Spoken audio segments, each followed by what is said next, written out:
Hi, I'm Max Kieser, and this is the Kieser Report. Markets, finance, and scandals, and Stacy Herbert. Stacy, talk to me. Max Kieser, I brought you back a wonderful gift from New York, which is your cold. Yeah, thanks. That's really great. Next time, I might go to California and I could bring back maybe a hash brownie. That takes me to my first headline. Yeah. California prepares to issue marijuana bonds if Prop 19 passes. So California might issue these new marijuana bonds backed by their state taxes on marijuana. That's a high-yield security. Yeah, I mean, it's about time. I think it makes sense to issue these marijuana pot bonds. You know, we've been recommending gold for 10 years to put it into perspective, the timeline, actually. Now, if you balance that portfolio with some marijuana bonds, I think gold and ganja would make a really good, well-balanced portfolio. You've got the slacker play, you've got the welfare bum play, you've got the inability of America to compete in the global market play with your ganja bonds, and then you've got the rest of the world dumping the U.S. dollar and going into precious metals on the gold side. So you're going to be making money on both sides of this portfolio. I like it. So previously you were recommending hard assets, and now you're recommending high assets. That's right, hard and high assets. Keep it hard and high. Well, speaking of this rebalancing of the global economy and dumping of U.S. dollars that you were referring to, headline reads, swaps show Hu Jintao bonds approaching treasuries. Yes, at a time when governments around the world are facing growing debt, China's bonds are becoming almost as safe as U.S. treasuries in the market for insuring against defaults. Well, that U.S. Treasury bond market, it looks really weak.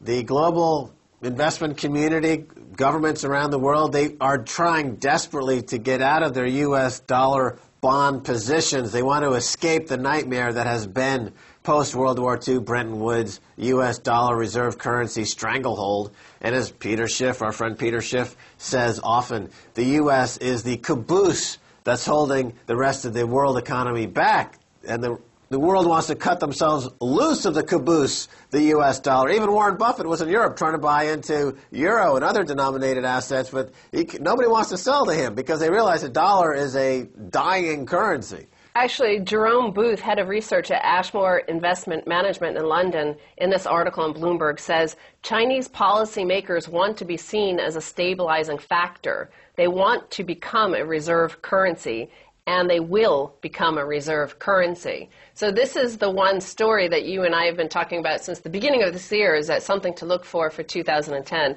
is the currency wars. That's right. That was a major theme we identified at the beginning of the year, currency wars. As the global economy has shifted out of manufacturing and away from export-import and judging each other's currency based on things like trade balance and savings rates, and has moved into a purely financialization type economy where it's algorithmic trading, computer trading, robot trading.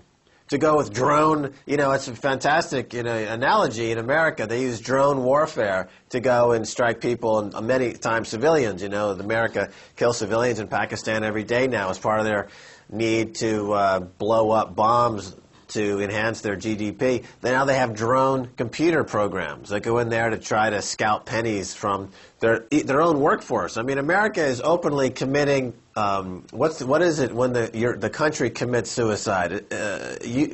Country-aside? Nation-aside? Well, as everybody's getting worried about the rebalancing, the shifting away from the U.S. empire over to something in Asia, and remember, Geithner is coming out tomorrow with his report about whether or not the Chinese are manipulating their currency. Headline reads, suddenly, everyone wants to know what the Plaza Accord is. So this is from Joe Wiesenthal at Business Insider, and he's referring to people searching, and this is the chart you see here is Google Trends. They're searching for Plaza Accord, which is the 1985 intervention in the currency markets. But if you look at who's searching, it's mostly from Hong Kong and Singapore. Yeah. Where all of the world's wealth and capital and savings reside. Well, look, the U.S. is going to wake up one day in the very near future and find that gasoline is 2 or 3 times higher in price, food is already skyrocketing in price, and they'll have nowhere to turn. Their government is now controlled by corporations. Barack Obama is a puppet of the corporations. He is completely an empty suit. He's a Manchurian candidate up there representing Monsanto and Exxon and Coca-Cola. He has no connection to the people whatsoever. He's going to be defeated. Looking at Intrade, they have a chart which determines the probability of the Democrats, the left corporate side of the equation, losing the House of Representatives in this upcoming election. It's about 80% now, a probability that they're going to lose. Well, it'll be better for our show because, of course, Barack Obama is dull. Yeah. As dull as Gordon Brown was. Yeah. At least with the Republicans, you had George Bush falling off his Segway and choking on pretzels. You have Christine O'Donnell. I don't know if you saw this, the Senate candidate for the Republican Party in Delaware. This is just the first 2 seconds of her recent political ad, her first ever. I'm not a witch. Wow, that says a lot. She's not a witch. If you have to deny it, of course.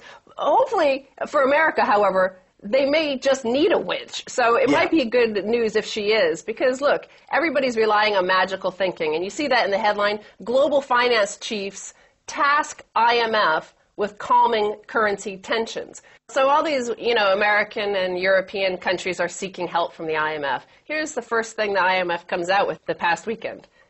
IMF calls for a new round of huge bank bailouts. Shock, that's a new sudden magical thinking that happens. Lenders across Europe and the U.S., according to the IMF, are facing a $4 trillion refinancing hurdle in the coming 24 months and may still need to recapitalize, particularly, they say, in Spain, Germany, and the U.S.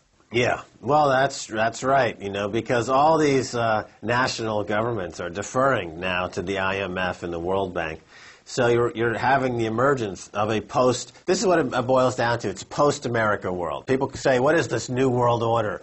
It just means that America is no longer the force that it was. We're moving into a post-America world, configuration of the economics and politics, and that's the new world order. It's post-America.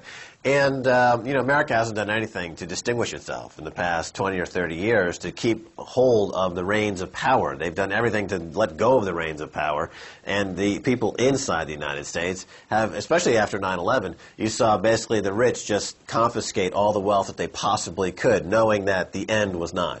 The rich have always used the IMF to steal wealth from mostly the developing third world. If you read the quote from the IMF, you'll see that this is exactly what they have in mind and what they've been doing over the last 2 or 3 years. Progress towards global financial stability has experienced a setback since April due to the recent turmoil in sovereign debt markets. So they're saying it's the sovereign debt that's causing the crisis to continue. And the sovereign debt, of course, is because the IMF is encouraging all the sovereign nations of the West to bail out these bankers who have attacked the economies. Yeah, the suicide bankers. That's the root of the problem, and they follow this corrupt ideology of free market fundamentalism. And until you break the spell, and Christine O'Donnell, we need a witch to break the spell of the indoctrination of free market capitalist ideology, which is the most radical extremist view of any group in the world. These neoliberals in Washington and on Wall Street are the most radical, extremist, suicide banking group in the world, causing much more damage than 10,000 Al-Qaedas. Well, of course, those neoliberal economics introduced into America was called by George Bush Sr. voodoo economics. And voodoo and witches are often scary. They come out at Halloween, which is just coming up. Greenspan says U.S. creating scary deficit as borrowing rises. There's a warlock for you. What rock did he crawl out from under, Greenspan? I mean, seriously, here's a guy who threw the entire U.S. economy under the bus so that he could win a knighthood from the Queen of England. I mean, if that's not tyranny for an American, I don't know what is. And now he's saying, you know what, actually, I did cause this catastrophe, and I want you to buy more of my books.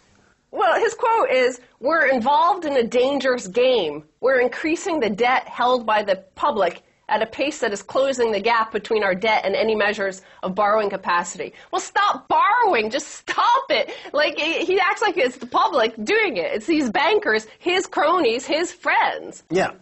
Again, it's the ideology of a psychopath, and we need witches in government to break the spell of voodoo economics. Exactly right. Christine O'Donnell should play up that she's a witch and not try to distance herself that she's a witch from her witchcraft past. And the final headline along this corrupt U.S. system. Yeah. And it offers a new Max Kieser prediction. Oh, good. I believe many of yours have come true. Most. That's right. Almost all of my predictions invariably come true because I'm psychic.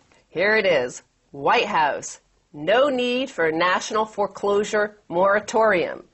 A top White House advisor questioned the need for a blanket stoppage of all home foreclosures, even as pressure grows on the Obama administration to do something about mounting evidence that banks have used inaccurate documents to evict homeowners. Well, forged documents. They forged documents. I mean, I worked on Wall Street a long time, and all the documents are forged for expediency's sake. And then they packaged all these fraudulent mortgages into bundles, into securitizations, into mortgage-backed securities, and they sold them on to banks fraudulently. So they sold them a bag of worms, all these banks. Especially in Europe, they're holding these collateralized debt obligations, these tranches of high-yield mortgage debt. That is not, worth anything. So my prediction is that this will have to lead to a bank holiday, like we saw in the 1930s. They're going to have to close the banks to sort this all out. And, oh, by the way, while we're closing the banks to sort out the mortgage mess, let's reconfigure the global currency grid. And, oh, by the way, the U.S. dollar will be 50% cheaper versus other currencies when this whole thing reopens again. Oh, and I guess that means in the U.S. your energy and food costs just go up by 60 or 70% overnight. And that's the way it goes. And to pay for it, we're going to have to take back all your Social Security benefits. But have a nice day and vote for whoever else is running on behalf of the corporations so you too can drive yourself into an early grave over there in the U.S. because you are lacking in all self-interest whatsoever. Well, Stacey Herbert, thanks again for being on the Kieser Report. Thank you, Max. When we come back, I'll be speaking with the famed economist over there at itulip.com, Eric Jansen.